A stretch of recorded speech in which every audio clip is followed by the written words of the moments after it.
Think about how you're on call for others and for God. And that can mean many different things. Many people are on call on a regular basis in normal times for work. Physicians, nurses, etc. And so whatever's needed, if it happens within their on-call time, they cover it. For my sister, Noelle, as she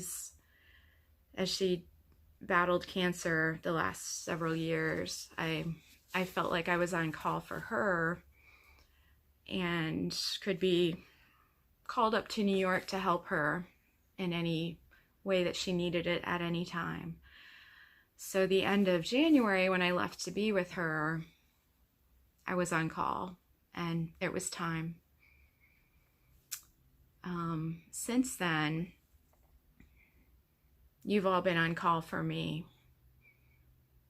There's been so many calls and prayers and texts and emails and thoughts and care packages. My family and Noelle and I have felt that the entire time I've been away.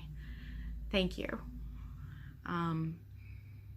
I've shared with some of you, but Noelle considered Olivet her church. She didn't really go to church in Brooklyn. She looked around a little bit and never really connected anywhere. So when she would come to visit me, she would always come with me. And she told me several times the last few years that she considered Olivet her church. So thank you. When I left at the end of January, it was Sunday morning, and I told Craig I needed to leave, and he instantly had my back. He played for the service, and he's always on call for me, whether he says he is or knows it or not, but he's so gracious and helpful and supportive. So that's another way to be on call. And I'm just so grateful for everybody and everything.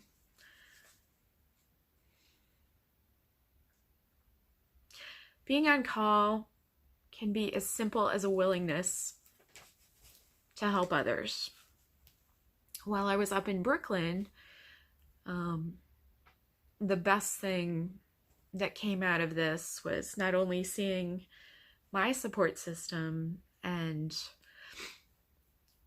friends and family and congregation stepping up and being on call and supporting me and praying for me, but getting to meet Noelle's friends and Noelle's coworkers and Noelle's neighbors and seeing how they've been on call for her.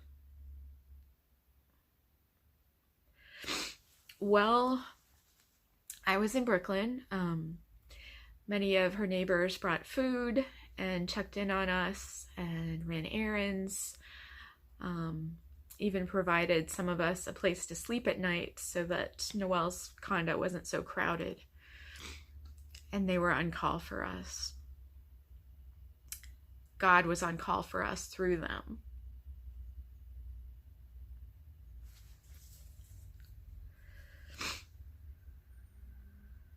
Back in 2007, when the Virginia Tech shooting happened, I was working in home health care as an occupational therapist, and I remember vividly that day, as I'm sure many of you do, but I went to a patient's home, and she lived with her sister, both elderly, and I walked in and asked how they were doing, and the mood was different. They were both very solemn and feeling distraught, and it was not a good day.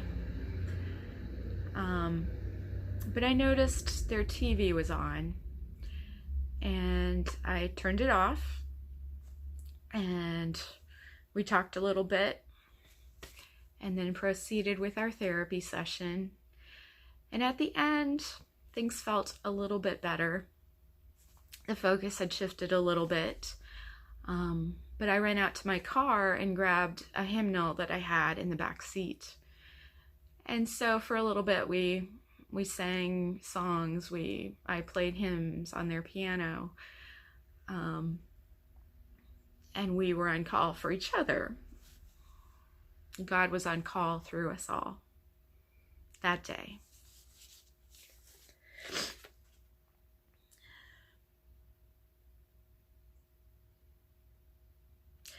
I can't say thank you enough to everybody, and being on call is a kind of gratitude when you're the recipient, and an honor when you're the giver, the person on call, the person through whom God is working.